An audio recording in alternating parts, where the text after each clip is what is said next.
Assalamualaikum warahmatullahi wabarakatuh. Nama saya Selamat Hadar Alain dari kelas 11-2. Jadi saya di sini ingin menjelaskan mengenai materi VOC sampai dengan materi politik etis. Jadi saya mulai dari materi VOC. Jadi VOC merupakan sebuah kongsi dagang dari negara Belanda yang merupakan kongsi dagang yang sangat besar dan memiliki pengaruh yang sangat besar bagi perekonomian Belanda. Jadi pada saat itu VOC menjadi titik pusat perekonomian dari Belanda. Karena kekayaan Belanda yang sangat besar, maka dari itu VOC menjadi titik pusat perekonomian dari Belanda. Jadi VOC ini memiliki pengaruh yang sangat besar. Karena ia menyatukan berbagai pedagang-pedagang dari Belanda, menyatukan mereka kemudian menjadi sebuah kongsi dagang yang mereka bekerja sama untuk menyatukan perekonomian dari Belanda ini. Belanda ini mulai muncul pada abad sekitar 17, tepatnya pada tahun 1602. Dan sayangnya gugur karena berbagai faktor pada tahun 1799. Jadi latar belakang lahirnya VOC ini yang pertama karena petualangan dari Cornelis de Houtman, salah satu pedagang dari Belanda. Kemudian adanya peta Jan Huygens, yaitu karena adanya ekspedisi dari Belanda. Kemudian setelah latar belakang terbentuknya VOC, VOC juga karena saking besarnya perusahaan kongsi dagang tersebut, sehingga VOC memiliki peran yang sangat besar di Nusantara, sehingga VOC memiliki hak-hak yang mengistimewakan VOC ini sendiri, yang disebut dengan hak oktroy. Jadi hak oktroy ini diberikan kepada VOC. Beberapa hak oktroy dari VOC yaitu salah satunya adalah membangun tentara, mencetak mata uang sendiri, membangun benteng-benteng, membuat perjanjian dengan raja-raja, menyatakan damai suatu perang, dan memperbanyak pasukan, dan membangun benteng-benteng di daerah Nusantara. Kemudian setelah hak oktroy ada juga kebijakan-kebijakan dari VOC. Jadi VOC ini memiliki beberapa kebijakan yang dijalankan oleh mereka selama VOC ini berjalan. Jadi yang pertama yaitu kebijakan pelayaran Hongi. Jadi pelayaran Hongi ini adalah suatu gerakan yang dilakukan oleh VOC, yaitu untuk mengawasi jalannya monopoli perdagangan melalui kapal-kapal berbentuk kora-kora.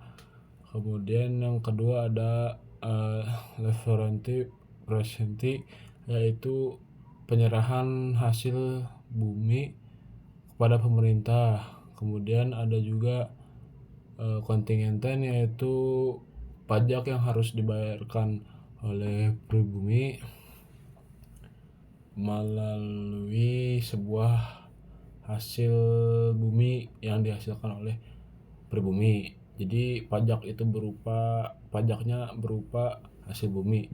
Kemudian ada juga Prengerstelsel, yaitu penanaman kopi di daerah Priangan atau Jawa Barat. Kemudian setelah kebijakan VOC kemudian beroperasi sangat lama, yaitu sekitar 1 abad ya. Jadi selama perjalanan VOC ini ia meraup sangat banyak kekayaan baik itu melalui kebijakan VOC ataupun cara-cara VOC dalam dalam mengambil banyak keuntungan, sehingga VOC menjadi salah satu kongsi dagang terkaya dan terbesar di dunia pada zamannya, yang membuat Belanda menjadi sangat kaya karena adanya VOC ini.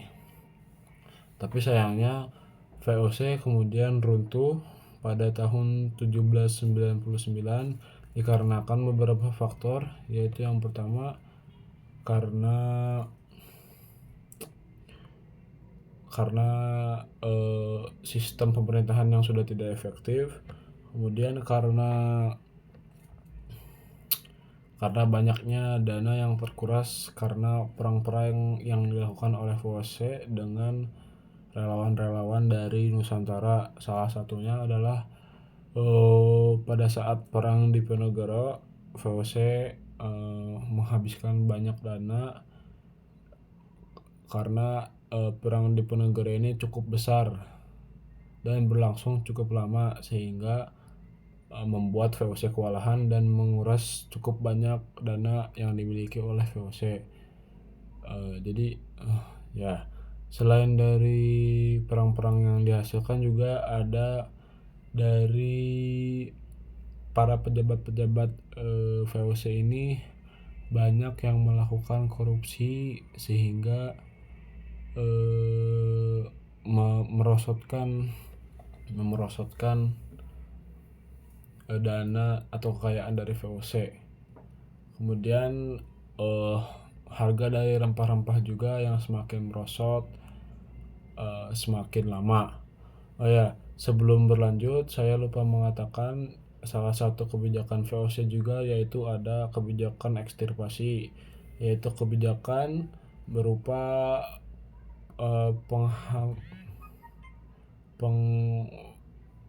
penghancuran rempah-rempah atau tanaman-tanaman yang sudah melebihi batas.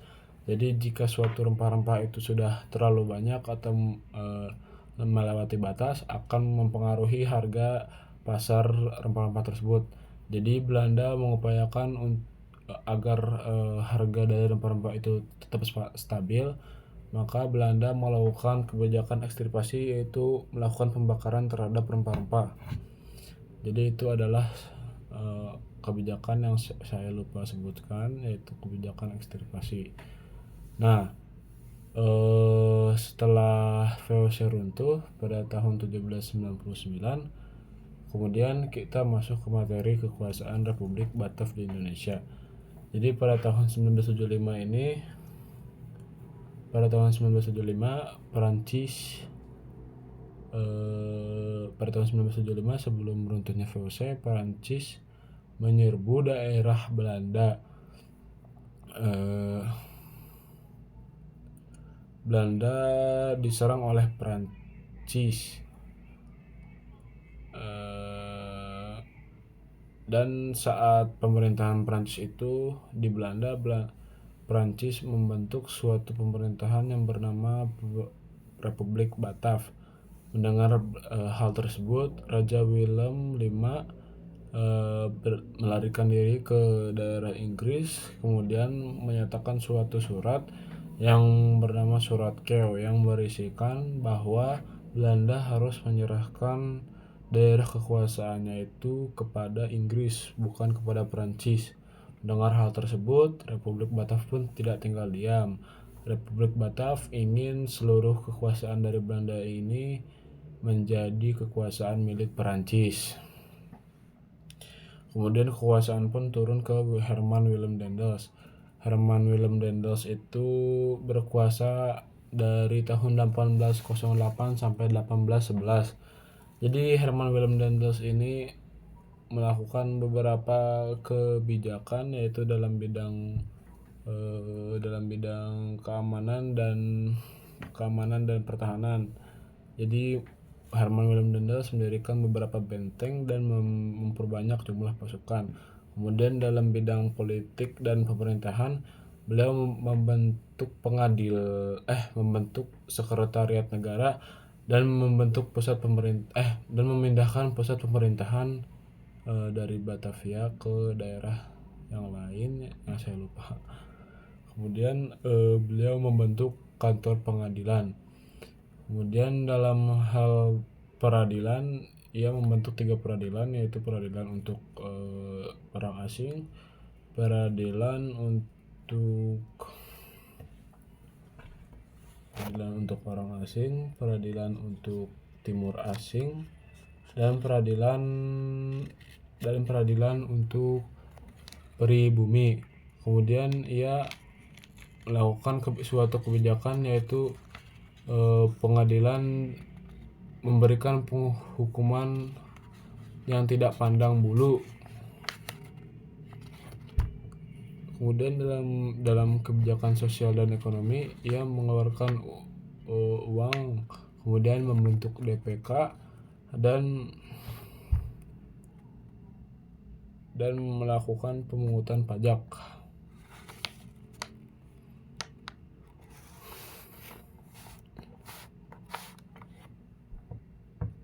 Kemudian setelah kebijakan sosial, jadi kebijakannya itu hanya sampai sosial dan ekonomi. Setelah kebijakan sosial dan ekonomi, Herman Willem Daendels pun menguasai kekuasaannya selama dari 1808 sampai 1811. Jadi pada saat kekuasaan Herman Willem Daendels ini, ia tidak segan untuk memberikan hukuman yang berat pada pelanggar-pelanggar. Jadi kekuasaannya ini banyak ditentang oleh masyarakat. Dan salah satu kekuasaan yang sangat fatal dari Herman Willem Daendels adalah saat ia menjual tanah kepada swasta dan mempergunakan hasil dari penjualan tersebut untuk kekayaannya sendiri. Alhasil ia dilengsarkan. Kemudian Louis Napoleon pun menunjuk Jansen, yaitu politikus Belanda, untuk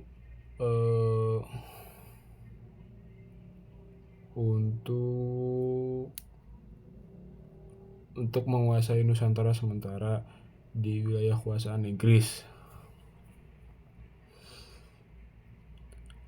Kemudian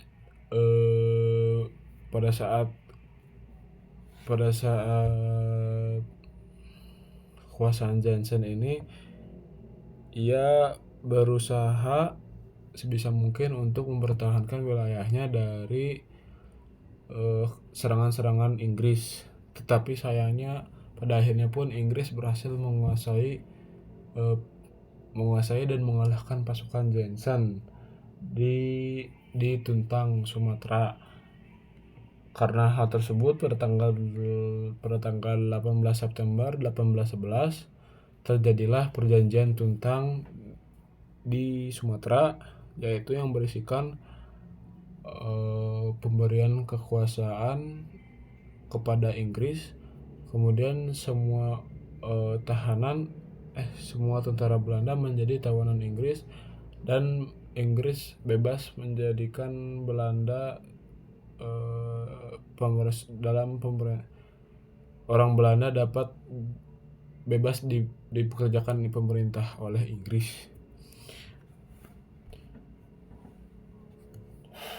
Jadi kekuasaan Inggris di Indonesia ini berlangsung pada tahun 1811 sampai 1816. Raffles pada saat itu diangkat menjadi penguasa Inggris di Indonesia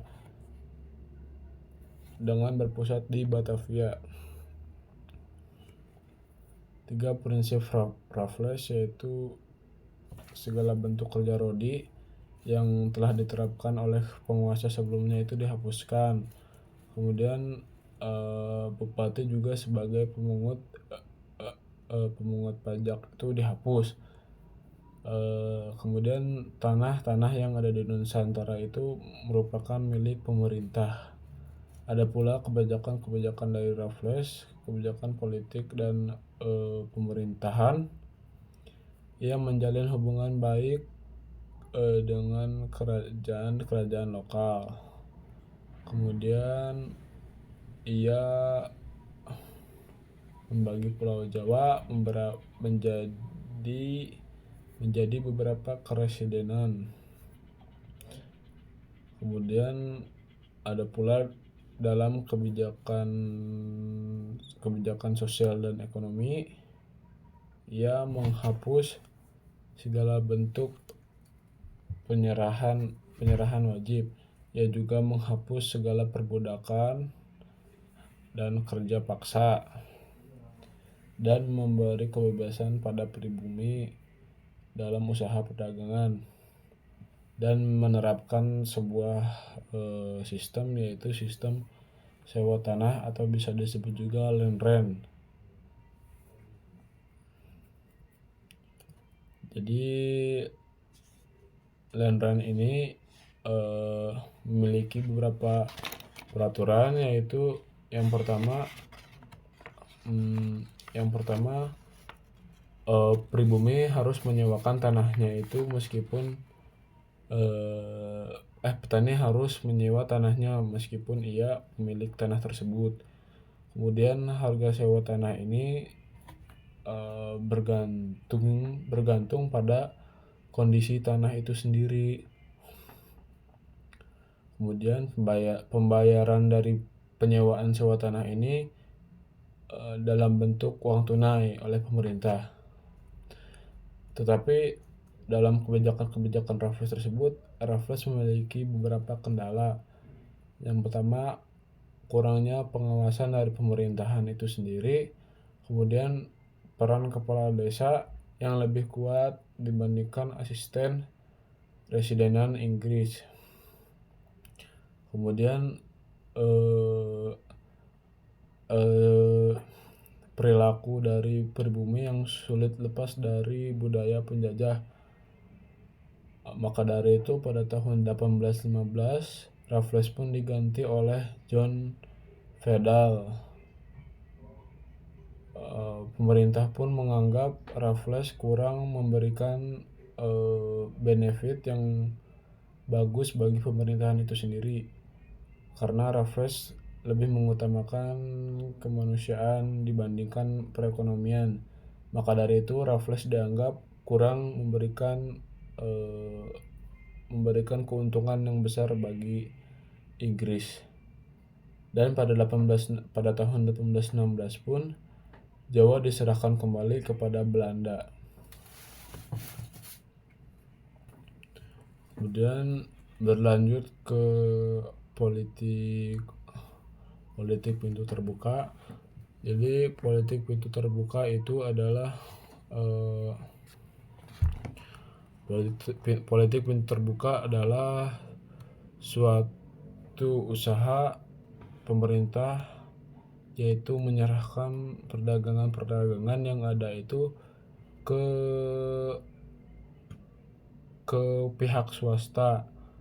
Jadi perdagangan yang ada itu diserahkan kepada pihak swasta untuk dijalankan agar meningkatkan ekonomi dan kesejahteraan.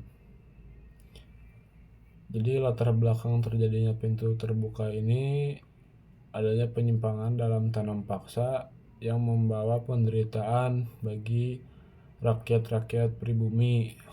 Kemudian karena berkembangnya paham liberalisme di Nusantara, karena akibat dari revolusi Prancis yang terjadi pada saat itu. Kemudian karena menangnya parlemen atau pemilu yang dimenangkan oleh kaum liberal. Maka dari itu terjadilah politik pintu terbuka di Nusantara. Kemudian politik pintu terbuka ini memiliki beberapa kebijakan. Jadi kebijakan dari pintu terbuka ini, ekonomi dari Nusantara ini, ekonomi perdagangan itu diserahkan kepada pihak swasta. Karena ekonomi perdagangan diserahkan kepada swasta, maka dari itu banyak inventor asing, yaitu dari Cina, dari negara lainnya masuk ke Nusantara. Kemudian pemerintah kolonial Belanda itu hanya sebagai pengawas dan penyedia fasilitas untuk menunjang perdagangan. Kemudian kebijakan yang selanjutnya itu adanya undang-undang agraria dan undang-undang gula. Eh, Kemudian yang selanjutnya yaitu mengenai pelaksanaan pintu terbuka. Jadi akibat dari politik pintu terbuka ini banyak perkebunan yang dilakukan di wilayah Indonesia. Jadi banyak perkebunan tembakau yang ditanami, ada juga perkebunan tebu, ada juga perkebunan kelapa dan perkebunan lainnya yang bertujuan untuk membudidayakan komoditas-komoditas yang akan dipergunakan sebagai barang untuk diperjualbelikan di pasaran. Jadi para investor ini membangun sarana dan prasarana di Indonesia seperti jalan raya, irigasi, jalur kereta api dan lain-lainnya. Pada saat itu juga ada yang dinamakan kuli ordonanti, yaitu kuli ordonanti merupakan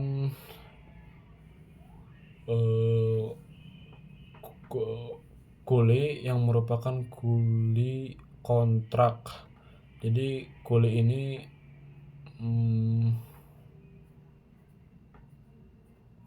dikontrak oleh majikannya untuk bekerja di lowongan pekerjaan yang ada di sana.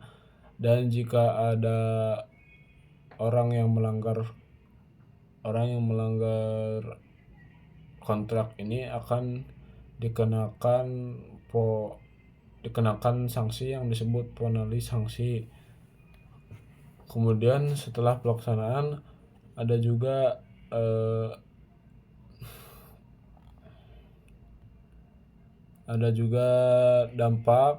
dampak dari politik pintu terbuka ini bagi Belanda. Banyak sekali dampak yang diterima bagi Belanda, dampak-dampak positif dari politik pintu terbuka ini, yaitu salah satunya adalah memberikan keuntungan yang cukup besar yang cukup besar kepada kaum swasta Belanda dan pemerintah Belanda juga. Kemudian hasil produksi dari perkebunan dan pertambangan ini masuk ke pemerintah Belanda itu. Kemudian karena adanya politik pintu terbuka, negara Belanda menjadi pusat perhatian perdagangan di dunia. Kemudian dampak lainnya bagi pribumi itu dihapuskannya sistem kerja paksa, dihapuskannya sistem tanam paksa yang cukup menguntungkan bagi kaum pribumi. Kemudian karena politik pintu terbuka ini juga rakyat mulai mengenal yang namanya sistem upah yang ada di dalam perekonomian. Jadi karena adanya pintu terbuka ini, para pribumi ini jadi lebih mengenal lebih dalam mengenai apa itu arti dari sistem upah, dan sistem upah diberlakukan sejak saat itu. Sistem upah pun diberlakukan di sana. Kemudian yang selanjutnya, setelah terjadinya politik pintu terbuka, karena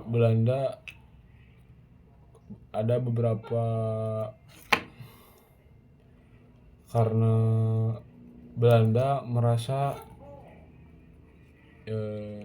Indonesia ini cukup menguntungkan, Maka dari itu lahirlah sebuah politik etis atau politik balas budi. Jadi politik etis ini bisa disebut politik etis ini adalah bisa disebut juga politik pintu terbuka. Kenapa ada politik etis ini? Karena eh, karena Belanda merasa karena bantuan dari Indonesia ini Belanda lebih makmur dan Belanda melihat banyak kemiskinan yang dialami oleh Indonesia.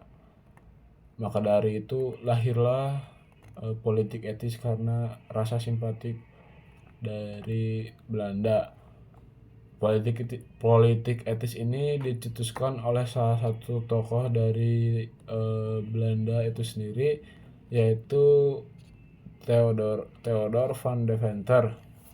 Van Deventer ini menerbitkan sebuah artikel yang berjudul dalam bahasa Indonesianya adalah utang kehormatan. Jadi Van Deventer ini merilis artikel ini dalam jurnal yang bernama Jurnal The Gids. Jadi artikel tersebut berisi tentang kehormatan pada Indonesia. Karena bantuan dari Indonesia, Belanda menjadi negara yang makmur. Kemudian pada tahun 1901 pun Raja Wilhelmina itu menerapkan politik etis. Jadi dari politik etis ini terdapat tiga bagian dari politik etis, yaitu yang pertama irigasi. Irigasi adalah sistem perairan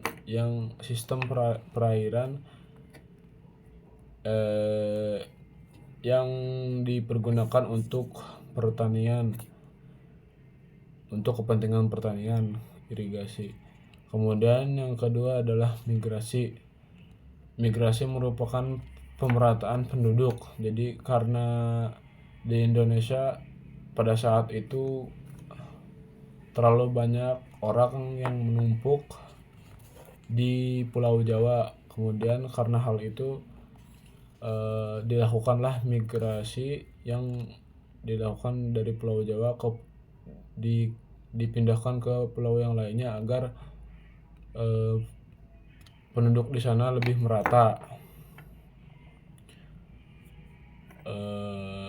agar jumlah penduduknya pun rata. Kemudian setelah migrasi ada juga edukasi. Jadi edukasi ini diberlakukan sistem pendidikan di Indonesia agar tercipta kaum terpelajar di Indonesia. Jadi di edukasi ini terdapat dua bagian juga.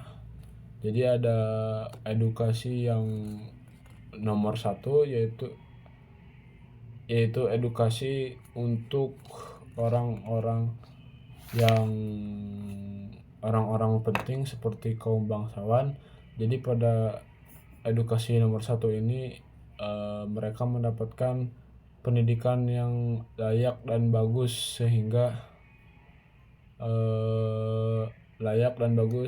sehingga sama seperti pelajar-pelajar di Belanda itu sendiri.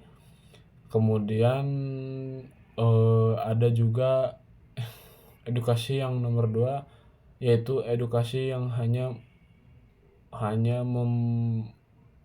memberikan pengetahuan sebatas baca, tulis, dan hitung. Biasanya edukasi nomor 2 ini diberikan kepada kaum pribumi.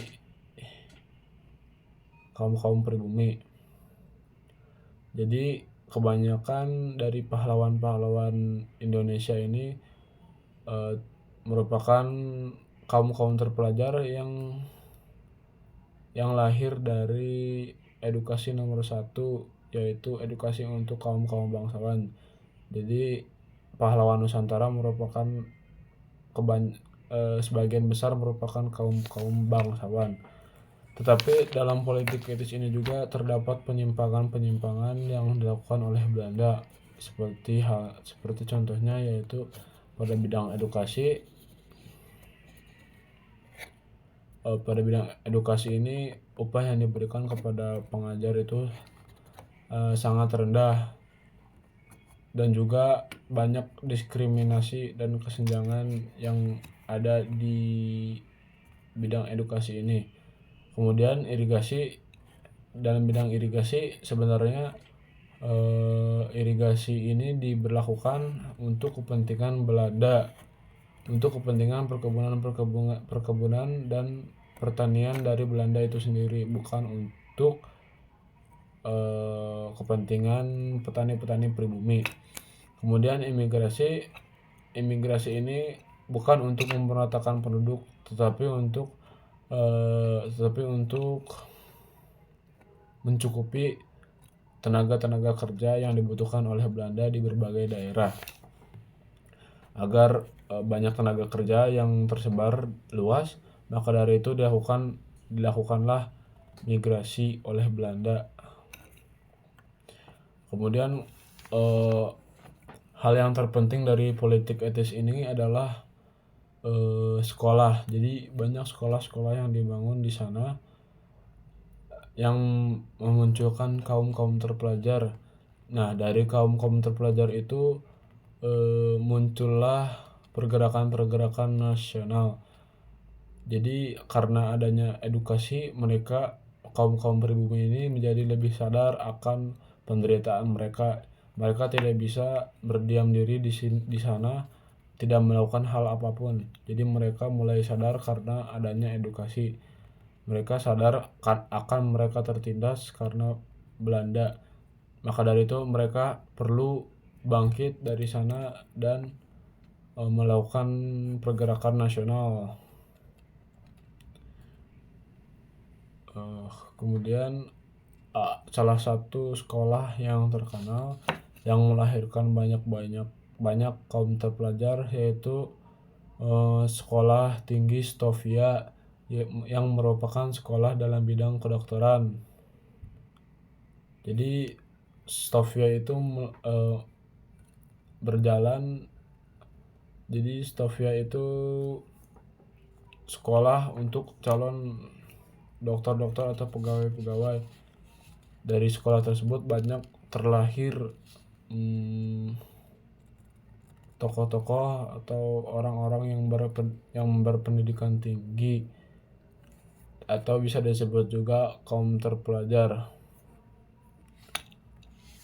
Kemudian ada juga sekolah teknik pada saat itu yang sekarang menjadi ITB. Kemudian ada juga sekolah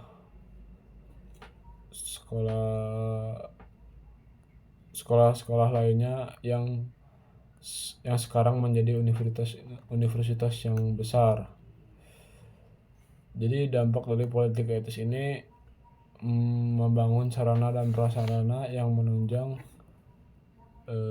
untuk aktivitas pribumi, terutama dalam bidang pertanian dan perkebunan, karena pertanian merupakan salah satu mata pencaharian utama dari masyarakat Indonesia pada saat itu. Terus banyak pembangunan untuk transportasi. Kemudian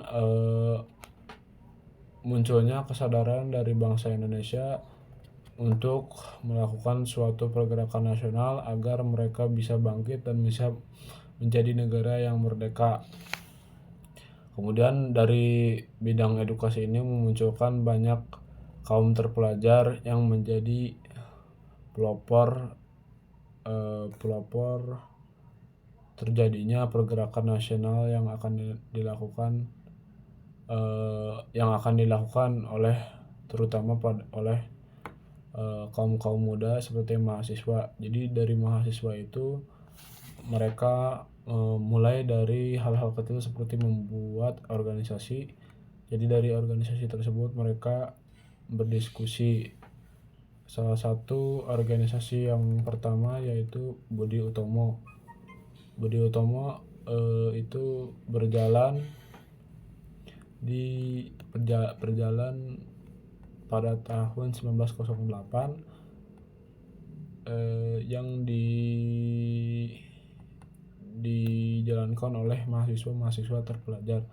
Tetapi sebelum Budi Utomo itu ada Syarikat Dagang Islam, organisasi pertama yang berdiri pada tahun 1905, yang kemudian setelah itu berubah nama menjadi Syarikat Islam. Jadi sebelum Budi Utomo itu ada Syarikat Dagang Islam pada tahun 1905 dan Budi Utomo pada tahun 1908. Jadi mulai dari situ mulailah pergerakan-pergerakan nasional dari tokoh-tokoh kaum terpelajar Indonesia. Mungkin sekian penjelasan dari saya, mulai dari materi VOC sampai politik etis dan beberapa permulaan dari materi pergerakan nasional. Cukup sekian, mohon maaf bila ada ketidakjelasan kata-kata karena saya lupa, ada beberapa kata yang lupa jadi terbata-bata. Jadi mohon maaf bila tidak jelas. Wassalamualaikum warahmatullahi wabarakatuh.